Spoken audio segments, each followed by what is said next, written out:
أعوذ بالله من الشيطان الرجيم. بسم الله الرحمن الرحيم. يسألك أهل الكتاب أن تنزل عليهم كتابا من السماء فقد سألوا موسى أكبر من ذلك فقالوا أرنا الله جهرة فأخذتهم الصاعقة بظلمهم ثم اتخذوا العجل من بعد ما جاءتهم البينات فعفونا عن ذلك وآتينا موسى سلطانا مبينا. الحمد لله والصلاة والسلام على رسول الله ومن والاه ما بعد. کل جو آیات تلاوت کی گئی تھی ان میں اہل کتاب کے ان لوگوں کا ذکر تھا جو انبیاء کے درمیان فرق کر کے کفر کو اختیار کر بیٹھے تھے. اب جو آیت تلاوت کی گئی ہے اس آیت سے آگے کئی آیتوں تک اللہ کے رسول کو اہل کتاب کی کچھ کمزوریاں بتا کر اور اللہ کی شریعت کے ساتھ پچھلے انبیاء کے دور میں ان کا جو کمزور اور شرپسندانہ رول تھا اس کا تذکرہ کر کے رسول اللہ صلی اللہ علیہ وسلم کو تسلی دی جا رہی ہے اور آپ کے ساتھ ان کا جو برتاؤ تھا اس کے حوالے سے ان کو بتایا جا رہا ہے کہ آپ کے ساتھ اگر اس طرح کرتے ہیں تو کوئی نئی بات نہیں ہے. اپنے اپنے زمانے کے انبیاء کے ساتھ بھی انہوں نے ایسے ہی کیا ہے. چنانچہ ارشاد ہے اسألک اہل الکتاب، اہل کتاب آپ سے سوال کرتے ہیں ان تنزل علیہم کتابا من السماء کہ آپ آسمان سے ان پر کتاب کو نازل کریں. موسیٰ علیہ السلام پر جو کتاب نازل ہوئی تھی وہ ایک بارگی نازل ہوئی تھی، بلکہ پچھلے انبیاء پر اللہ کی طرف سے جو کتابیں نازل ہوئی تھی وہ ایک ساتھ نازل ہوئی تھی. لیکن قرآن مجید حالات اور ضروریات کو سامنے رکھتے ہوئے تھوڑا تھوڑا کر کے 23 سال کے عرصے میں حضرت جبرائیل کے ذریعے سے نازل ہوا تھا. تو اس پر بعد اہل کتاب اللہ کے رسول صلی اللہ علیہ وسلم کو زد پہنچانے کے لیے، تکلیف پہنچانے کے لیے، اور کوئی مقصد نہیں تھا ان کا، صرف اللہ کے رسول کو پریشان کرنے کے لیے اللہ کے رسول سے مطالبہ کرتے تھے کہ جیسے توریت پوری کتاب ایک ساتھ اللہ نے نازل کی ہے تو قرآن مجید کو بھی آپ ایک ساتھ پوری کتاب لے آئے. حالانکہ ان کو خود معلوم تھا کہ قرآن مجید وحی کے ذریعے سے حضرت جبرائیل علیہ السلام کے واسطے سے تھوڑا تھوڑا کر کے اللہ تعالیٰ نازل کرنے والے. اس کو لانے میں رسول اللہ صلی اللہ علیہ وسلم کا اپنا ذاتی کوئی رول نہیں. اللہ کے رسول تو اللہ کے بندے ہیں اور اللہ کے احکام کے پابند ہیں. آپ اپنی مرضی سے کوئی چیز لاتے نہیں ہیں، بلکہ اللہ کی طرف سے جب وحی آتی ہے تبھی اللہ کے رسول اپنے سامنے والوں تک اس کو پہنچاتے ہیں. ورنہ آسمان سے قرآن کو لانا یہ رسول اللہ صلی اللہ علیہ وسلم کے اختیار میں بھی نہیں ہے. یہ ان کو معلوم تھا، لیکن صرف اور صرف رسول اللہ صلی اللہ علیہ وسلم کو تکلیف پہنچانے کے لیے بھی رسول اللہ صلی اللہ علیہ وسلم سے مطالبہ کرتے تھے کہ اگر آپ سچے نبی ہیں تو ایک بارگی کتاب لے آئیں. تو اللہ تعالیٰ ان کی اس گستاخی پر رسول اللہ صلی اللہ علیہ وسلم کو تسلی دیتے ہوئے پچھلے واقعات کے حوالے دے رہا ہے اور کہہ رہا ہے کہ اگر آپ سے وہ اس طرح سے سوال کر رہے ہیں تو کوئی بڑی بات نہیں ہے۔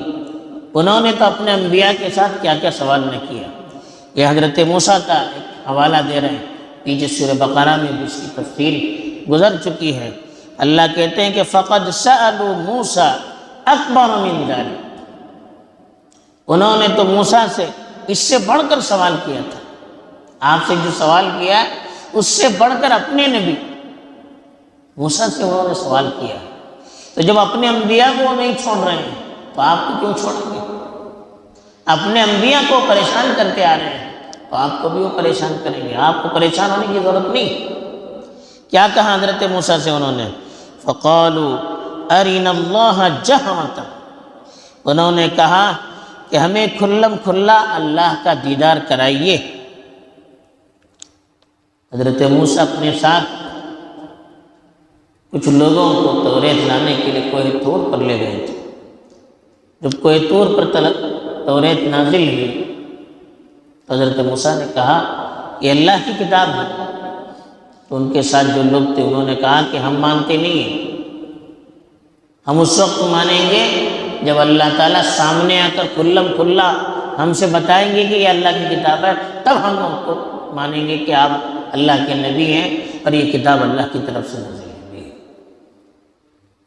اللہ تعالیٰ کو یہ چیز اتنی ناپسند ہوئی کہ فوراً آسمان سے آگ نازل ہوئی، سب ختم ہو گئے۔ پھر حضرت موسیٰ کی دعا سے پھر اللہ نے دوبارہ ان کو زندہ کیا۔ تو یہ اللہ نے کہا کہ فَأَخَذَتْهُمُ الصَّاعِقَةُ بِظُلْمِهِمْ، تو ان کے ظلم کی وجہ سے ایک چنگھاڑ نے ان کو آ پکڑا، یعنی عذاب آ گیا اور وہ سب ختم ہو گئے۔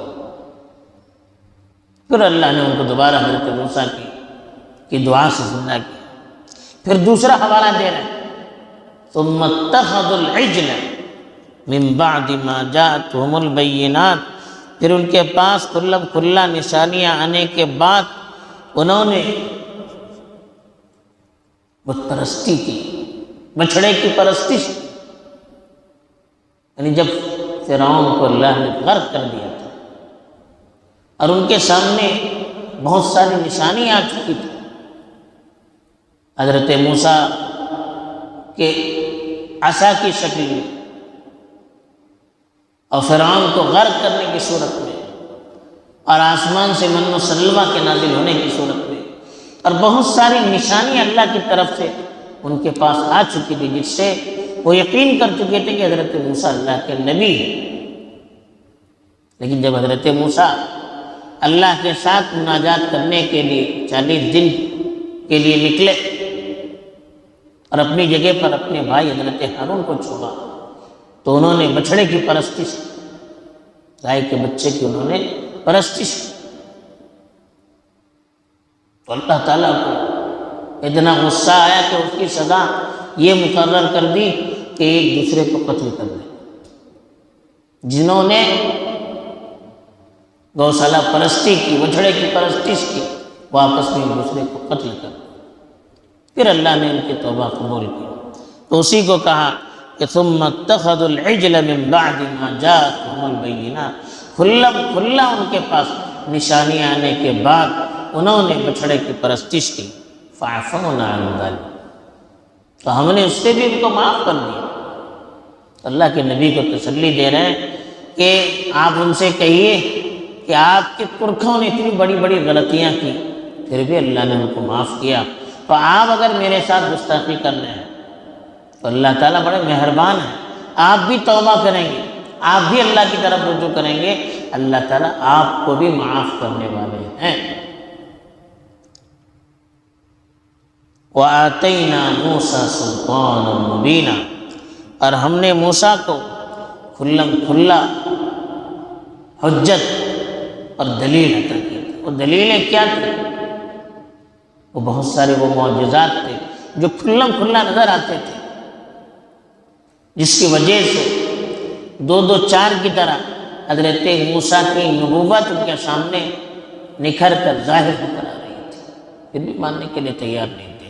لیکن اللہ تعالیٰ نے اللہ کے رسول کو تسلی دیتے ہوئے یہ کہا کہ کہ آپ پریشان نہ ہو جائیں، یہ آپ کو پریشان کرتے تو کوئی بڑی بات نہیں، اپنے پیغمبروں کو انہوں نے نہیں چھوڑا تو آپ کو کیا چھوڑ سکتے ہیں۔ لیکن ایک بات واضح کر دی کہ ان کی بڑی بڑی غلطیوں کو ان کے زمانے میں اللہ نے معاف کر دیا، تو یہ لوگ بھی غلطی کرتے ہیں، ان کو بھی اللہ تعالیٰ معاف کرنے والے ہیں۔ لیکن ضرورت اس بات کی ہے کہ غلطی ہو جائے، جان بوجھ کر غلطی اور گستاخی نہیں کرنی چاہیے، لیکن انسان ہونے کے ناطے اگر غلطی ہو جاتی ہے، بڑے سے بڑا گناہ ہو بھی جاتا ہے، تو ہمیں اللہ سے معافی مانگنی چاہیے۔ اللہ کا در ہمیشہ کھلا رہتا ہے، اتنا بھی بڑا گناہ ہم کریں، اگر ہم سچی پکی توبہ کریں گے، سچے دل سے اللہ کے سامنے اپنی ندامت کا اظہار کریں گے، تو اللہ تعالیٰ ہر انسان کی توبہ قبول کرنے کے لیے تیار ہیں۔ اللہ تعالیٰ ہمیں صحیح سمجھ عطا فرمائے اور ان واقعات سے عبرت لے کر اپنی زندگی کی اصلاح کی توفیق دے۔ آمین۔ وآخر دعوانا